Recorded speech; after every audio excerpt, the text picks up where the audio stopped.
one of the things that I do, well, so I work in an acute rehabilitation facility.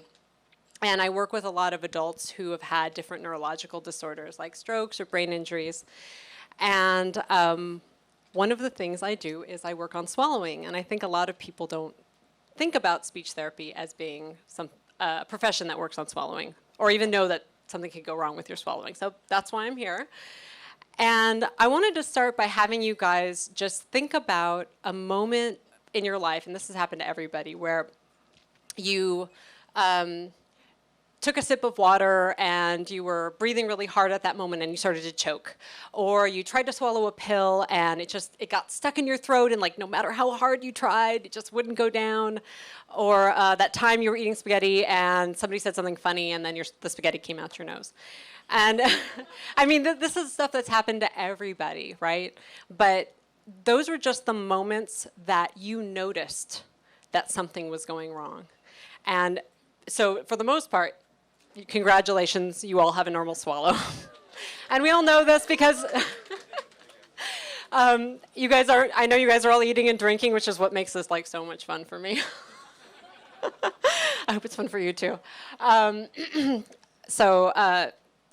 Basically, like what happens when, so you guys are all eating and drinking, you guys are know that your swallowing is working.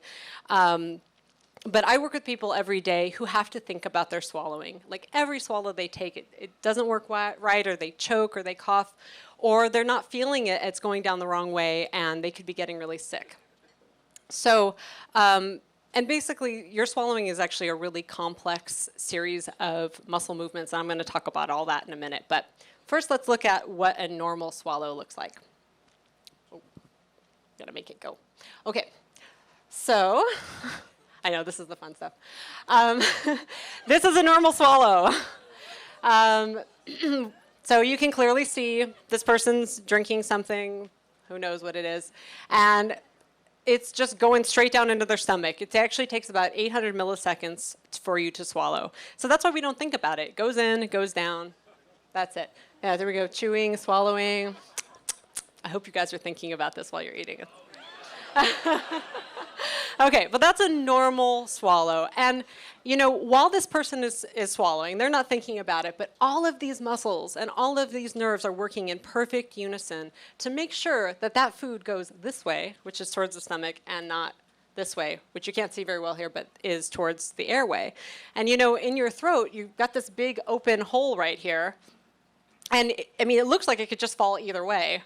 But our swallow, you know, our bodies are made to make sure that the food goes into our stomach and not into our lungs. So to illustrate how complex our swallowing is, I actually want you guys to do something for me. So, and actually I'd prefer that when you do this, if you could not have food in your mouth, it might actually be better for you and the people around you. So finish chewing and swallowing whatever's in your mouth. And then when you're ready, I want you to swallow without holding your breath. So I'm going to give everybody a moment to just try that for a second. Okay. Raise your hand if you were able to do that. Okay, good. You should not be able to do that, and if you were able to do that, you might want to come find me after the show and we could talk a little bit. You should not be able to hold your breath and swallow at the same time, and it just makes sense, right?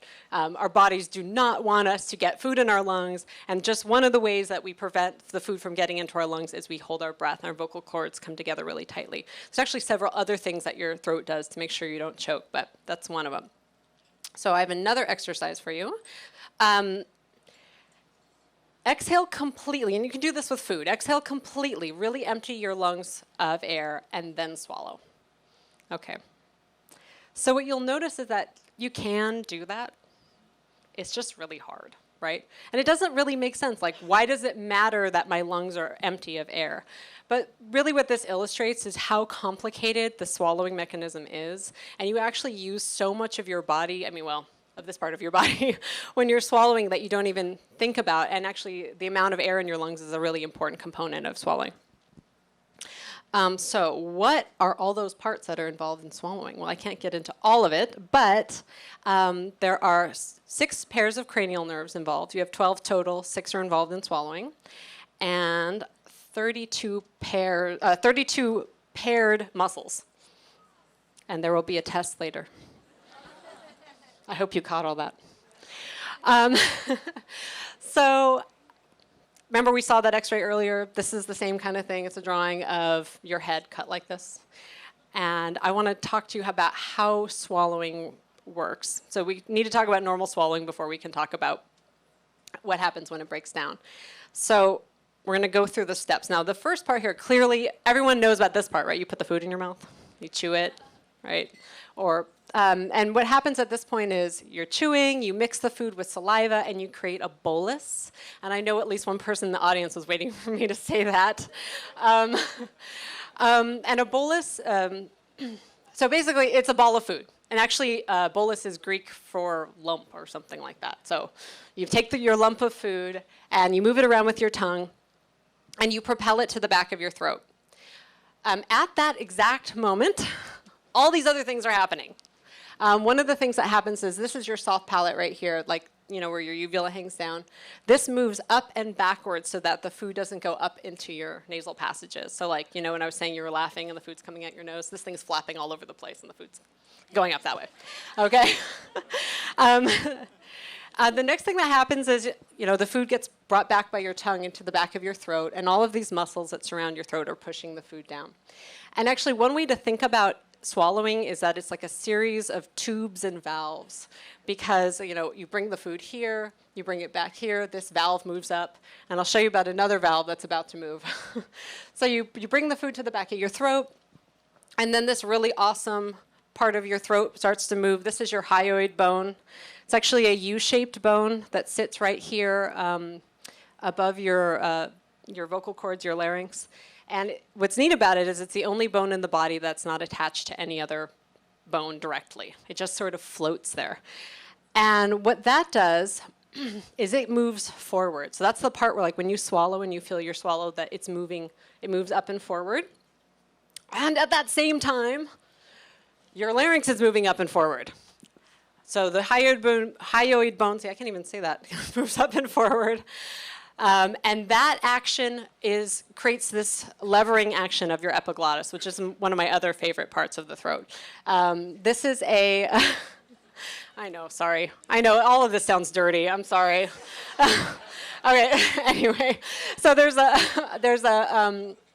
it's a piece of cartilage that's kind of like a little cup, and the food falls down into it. And when this all moves up and forward, this flap flips all the way down to create this chute, a food chute. Just goes straight down into your esophagus and not into your airway, which is over here. So remember I said that you hold your breath every time you swallow, so you're closing off your airway here. This flips down to cover up your airway, and then that whole action opens up the top of your esophagus to push the food down. So all of that is happening in 800 milliseconds. Pretty cool. All right. So what causes swallowing to break down? And I write dysphagia here because that's the technical term. And so if I say that in the future, swallowing disorders are dysphagia. Where I work and with adults, it's usually some sort of acquired swallowing problem. It's not like developmental, so kids can have other types of swallowing problems. But with the people that I see, it's typically something that has impacted the nerves or the muscles or the structures involved in swallowing in some way. So stroke, brain injury, degenerative diseases like Parkinson's, some surgeries like heart surgery, and I'll get back to that later, and cancer or something that, where they have to remove parts of you. Sorry, I'm a little bit of a downer. So I mentioned earlier that I'm a speech-language pathologist, and I don't think a lot of people realize that speech therapists do this, right? I think when people think about speech therapists, and if you take a moment to imagine what comes to your mind when you think of a speech therapist, you typically think of that woman who came into your classroom in second grade and pulled you out and made you say a bunch of R's and S's and send you back to your room, right? And that is something we do. It's not what I do. We actually do so much more than that. Our jobs are actually incredibly complex. We deal with a lot of different systems. And if we wanted to be really accurate, because we really like semantics in my job, we would call ourselves, oh wow, this is going slow. Speech, language, cognitive, linguistic, resonance, voice, fluency, nonverbal communication, swallowing therapist. That was supposed to be faster. Sorry. Okay. I wanted to put this on my name tag, but they wouldn't let me. So, so let's say we've identified that a patient might have a swallowing disorder and the doctor wants us to come see the patient. So, well, what do we do? First thing we do is we go meet them. We see how everything's moving, we give them different textures of food, we see how they react to the food, and we make decisions about how we think they should eat or what they should eat. But sometimes this doesn't give us enough information because, we can't see into their throats, right? Well, as I showed you before, we can see into their throats and we do x-ray. We can take patients down to radiology, we give them food coated in different textures of food coated in barium, and the barium lets us see it on the x-ray, and then we can actually watch and see, is the food going down into the stomach or is it going into the lungs? We see other things too, but that's one of the major things we're looking for because we don't want people to get sick. Sometimes this is not enough information, so there's another test that we can do. It's called FEES, which is fiber optic endoscopic evaluation of swallowing, which is just a fancy way of saying I stick a camera in your nose. I know. She looks really happy about it, right? She must be a student. But it's actually really neat and gives us tons of great information about somebody's swallow, especially you can look down at their vocal cords, see how their vocal cords are moving, see if one side's moving better than the other. Anyway, it's very cool. So, oh yeah, it's very cool for me. I'll get into this later, but I have scoped myself, okay? So I know how it feels. It's not that bad. You got to use lube.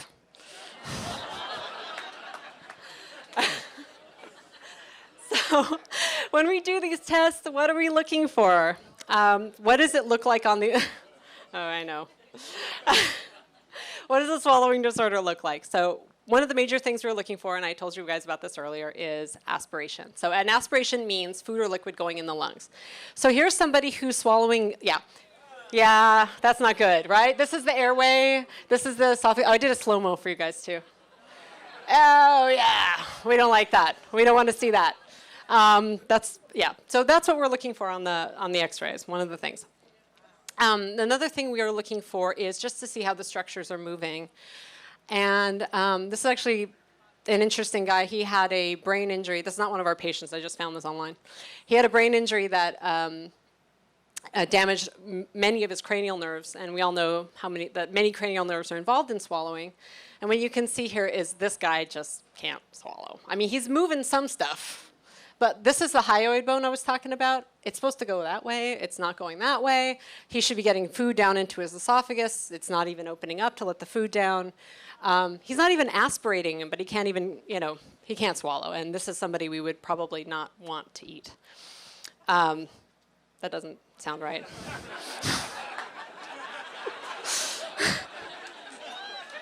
All right, you were waiting for my warning bunny. All right, the warning bunny is here to tell you that the next slide might be a little bit gross. I'm going to show you some fees. So if you're a little squeamish, you might want to look away. All right, so these are the vocal cords. This is that fees, that top-down look with the camera in the nose. And I just want you to notice something on this. I don't actually know what was wrong with this person. Like I said, I found it online, but you can see that these are the vocal cords. This is the epiglottis, and this is actually where the food should go back here. You can barely even see it. They should both be sort of moving out in a V. So watch this. So, yeah, so one side's not moving. He's breathing. Breathing. This side is not moving. That side is moving. That's a problem. And that's not something we would see on the x-ray. He's about to swallow something. I have no idea what it is, but it's coated in like green food dye, so beware. It's coming in a minute. So you're going to see, it should, after he swallows, it should disappear, but then it doesn't. Yeah. Yeah. I love my job. Okay. Okay. So why is treating swallowing disorders important? Well, I think it kind of goes without saying, but quality of life. We love to eat, even from a young age. We love burritos.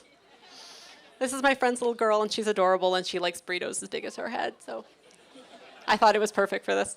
So yeah, we love to eat. Eating is really important, not only socially, but of course for nutrition, for hydration. We need to eat. We love to eat. But one of the things that we're trying to avoid in our patients is aspiration pneumonia. So I was showing you the video earlier of somebody getting food in their lungs. If that happened to you, you would cough like crazy. You would have a reaction. You'd probably cough a lot of it out. And even if a little bit went into your lungs, you probably wouldn't get sick because you're young and healthy and you're not bedridden and you're going to be fine just because that other day you choked on your beer or whatever. You're going to be okay. But my patients might get really sick. They might actually die from this. So we do our best to do what we can as speech therapists to prevent them from aspirating. And as I said earlier, we're trying to avoid them being now malnourished or dehydrated. Okay, so what can we do about dysphagia? How can we fix this? We can change their diet. We can put them on a puree diet or chopped diet or whatever it is that to make it easier to eat the food. We can put them on thickened liquids, and if they really can't swallow, until they're ready to eat, we can recommend that they get a feeding tube. She looks really happy about it too, actually. But one thing I wanted to point out is this isn't steak. I mean, it is steak, but it's in the shape of steak. This is something they do sometimes to make the food look more palatable as they put it in a mold. And anyway, those are pureed peas. It's kind of fun. It's cute. So another thing we can do is, let's say if you drink too fast, you're going to choke. We will recommend people drink slightly differently. Maybe they can't tilt their head back, and then they can use what's called a nosy cup, so they don't have to go like this. Other things we might do is might change the environment. Maybe they get really distractible. We can also teach them strategies to compensate, like that guy who had the vocal cord that didn't move. We might actually have them turn their head to compensate for that weak, every time they swallow, actually, or tuck their chin down every time they swallow to compensate for the weakness. And then we can also do some swallowing exercises. And if you talk to me later, I can tell you all about those, but I don't have time. So, and what is the typical outcome? Well, usually the patients that we see, I work in this really great environment where we get to see patients that are coming in right after being really sick, but now they're ready to work really hard and do therapy. And they actually typically get a lot better. So I've had quite a few patients recently that have come in not eating at all and leaving on regular diets, which is really rewarding and really awesome. Rehab is awesome. That's right. I wish I could take credit for all of it, but so before I go, though, one more thing I want to tell you about, because this is just really cool. So remember earlier I was saying that heart surgery can cause a swallowing disorder, and it kind of seems like that doesn't make a lot of sense. Like, why would your having surgery on your heart affect your swallowing, which is up here? Well, we have an interesting anatomical wonder. I don't know how to describe it. One of our cranial nerves, the vagus nerve, 10th nerve, has a lot to do with swallowing, has many branches. And one of the branches of this nerve takes a detour. It goes from your brainstem and it goes down around your aortic arch in your heart and back up into your vocal cords to innervate them for swallowing. So sometimes after a patient has had heart surgery, if they nick this nerve in the heart, you can have partial or total paralysis of one of your vocal cords. And this is actually only in the left side of the chest. It's not in the right side. But the other thing that makes this really interesting is, like, when I was doing research on this, something kept coming up. And the thing that kept coming up is that we share this same anatomical weirdness with other animals, including the giraffe. So in the giraffe, the left recurrent laryngeal nerve takes a 15-foot detour down its neck, back up into its throat to innervate its larynx. So thank God I don't have to work with giraffes. But the point is that it just illustrates how interesting our bodies are, how complex swallowing is, and I just feel like really, I think it's so awesome. I don't know, I love my job, I guess. It's really cool, and I hope you learned a little bit about swallowing today, and that you are thinking about what you're eating right now a little bit more. So thank you. Go to nerdnite.com to find a Nerd Nite event near you, and don't forget to subscribe to our channel for our latest presentation.